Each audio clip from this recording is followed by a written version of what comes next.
Vamos lá, pessoal. Evolução e criação. Nós temos para começar uma separação. Nós sempre no início falaremos dessa separação. Temos a evolução ateísta, que é a evolução de Darwin, entre outros, mas a mais conhecida de Darwin, que a ciência abraça hoje, que é a evolução que tem uma equação sem Deus. Então você tem a matéria pura, que no caso eles dizem que é uma matéria eterna, o tempo e o acaso, a chance, a sorte.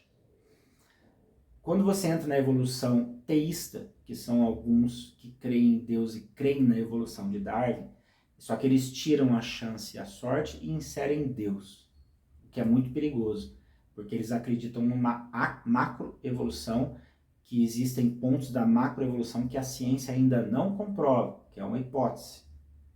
Nós temos também a teoria da lacuna, que alguns acreditam na teoria da lacuna, a teoria do intervalo, que está entre Gênesis capítulo 1, versículo 1 e versículo 2. Temos a teoria dos 6 dias literais de Gênesis, e uma teoria que eu acho interessante, que é a do criacionismo progressivo. Criacionismo progressivo. Então Gênesis relata literalmente ou figurativamente a criação, a queda ou a degeneração, e depois a regeneração, que é a escolha de Deus em relação a homens e famílias para criar um povo separado, para enviar o Salvador para o mundo, para salvar a humanidade da queda. Então, Deus se revela para Moisés naquela época. Naquela época nós tínhamos deuses tribais, que eram deuses rasos em relação ao que esses deuses poderiam fazer, ao conhecimento deles e à limitação deles. Então, quando Moisés relata esse Deus que ele escreve, se foi ele que escreveu Gênesis, ele relata um Deus inteligente, um Deus pessoal, um Deus organizador e um Deus sistemático, que é completamente diferente de uma criação caos, de uma criação acaso, de uma criação explosão. Então nós vamos falar hoje de Deus criou os céus. Quando Moisés ou outros olhavam para os céus, nós, olhando para o céu aos olhos nus, nós conseguimos enxergar no máximo 10.000 pontos de luz. O máximo que nós conseguimos enxergar. Então nós temos no céu hoje, nós sabemos, né? Nós temos os planetas dentro da Via Láctea, que nós conhecemos como Sistema Solar, né? E nós temos outras galáxias também. Algumas galáxias que nós enxergamos um ponto só, mas são galáxias mesmo. Nós temos hoje, a nossa galáxia, ela tem 200 milhões de estrelas ou de corpos celestes. E a nossa é espiral, mas existem galáxias aglomerados, esferas e agrupamentos, né? Então, eu estou tentando falar alguns detalhes para a gente imaginar o tamanho da criação de Deus, ter uma noção, se a gente conseguir, porque quando a gente olha para a criação de Deus, a gente tem um foco na Terra. Mas vocês imaginem milhões de galáxias. A nossa é pequenininha. O nosso Sol é pequenininho, a Terra é uma poeira entre milhões de galáxias.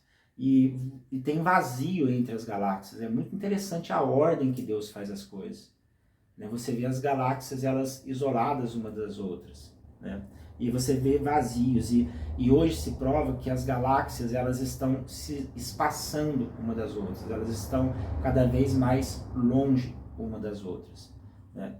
E a Terra é uma poeira nisso. Então, olha, que lindo, né? Uma coisa maravilhosa, assim, a vastidão do universo e da criação dos céus. Deus criou os céus. Aí a gente tem que andar com a ciência em relação a isso. A gente não pode ficar preso na religião. Porque o que é hipótese na criação, ela não é comprovada. A ciência, ela não comprova. A ciência, ela até fala que comprova, mas não consegue comprovar. Algumas hipóteses, elas têm que ser descartadas, porque não se comprova. Mas é uma hipótese. Agostinho, ele falava que a verdade é verdade onde quer que seja encontrada. É verdade. O oxigênio é uma verdade. O sol é uma verdade. Então, algumas coisas da ciência, ela entra em atrito com a fé. Mas a fé tem que andar junto com a ciência. A religião nunca vai andar junto com a ciência. Nunca. Mas a fé, ela precisa andar com a ciência. Galileu Galilei, quando ele falou assim, o Sol é o centro do universo, a igreja foi lá e massacrou ele. Não, a Terra é o centro do universo. Não o Sol, não a Terra. Desculpa, desculpa, mas eu ainda acho que é o Sol. Mas a igreja, a religião, ela é assim, a religião ela não permite hipóteses. Tá certo que não são comprovadas, mas são hipóteses. E pode ser que tenha acontecido daquela forma. Mas quando não é comprovado, a gente fica com aquilo que Deus falou para o homem no seu livro. A gente fica com isso. Então, existem, mais ou menos hoje, foram descobertos 5.000 planetas muito parecidos com a Terra. Com a mesma atmosfera, com um visual muito parecido com a Terra, e descoberto gases também, entre outros elementos que são muito parecidos com a Terra. E a pergunta que se faz também, que parece uma pergunta absurda, mas olha, imaginem 200 milhões de galáxias e coisas assim muito maiores do que onde nós vivemos, a galáxia que nós estamos. As pessoas perguntam, olha, mas como é que pode não existir vida fora da Terra?